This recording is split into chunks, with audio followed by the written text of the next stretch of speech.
તાલુકામાં આવેલા દોલતપર સ્વામિનારાયણ મંદિરમાં ધામધૂમથી તુલસી વિવાહ ઉજવવામાં આવ્યા હતા તેમજ સૌપ્રથમ સવારે માંડવા રોપણ તેમજ સાંજે લાલજી મહારાજનો વાજતે વાજતે ફૂલેકો કાઢવામાં આવ્યો હતો તેમજ મારેરામાં લગ્ન વિધિ કરવામાં આવી હતી તેમજ તુલસી માતાના મુખ્ય યજમાન ભરતભાઈ ધનજી સાંખલા પરિવાર રહ્યા હતા તેમજ લાલજી મહારાજના મુખ્ય યજમાન રમેશભાઈ દેવજી ચવાણ પરિવાર રહ્યા હતા તેમજ દીપાબેન ઘોઘારીએ પત્રકાર સાથે વાતચીતમાં જણાવ્યું હતું કે દોલતપર સત્સંગ સમાજ દ્વારા છેલ્લા 46 વર્ષથી તુલસી વિવાહની ઉજવણી કરવામાં આવે છે તેમજ આ વર્ષે પણ તુલસી વિવાહ ધામધૂમથી ઉજવવામાં આવ્યા હતા દોલતપર સ્વામિનારાયણ મંદિરના સાંખી યોગી બહેનો પણ ખાસ ઉપસ્થિત રહ્યા હતા તેમજ દોલતપર સ્વામિનારાયણ મંદિરના મહંત વાલબાઈ ફઈ કમળા ફઈ કસ્તુર ફઈ તેમજ મોટી સંખ્યામાં હરિભક્તો ઉપસ્થિત રહ્યા હતા ગોવિંદભાઈ ઘોઘારી કાંતિભાઈ પોકાર તેમજ કર્મયોગી બહેનો પણ ખાસ ઉપસ્થિત રહ્યા હતા તેમજ નરનારાયણ દેવ યુવક મંડળે જહેમત ઉઠાવી હતી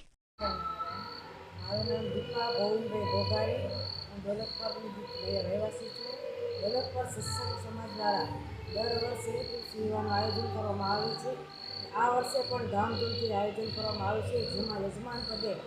લાલજી મહારાજના પિતાશ્રી રમેશભાઈ દેવજી અરજણ અને તુલસીબાઈના પિતાશ્રી ભરતભાઈ ધનજીભાઈ સાંખલા રહ્યા હતા. અને સવારમાં માંડવારોપણ તથા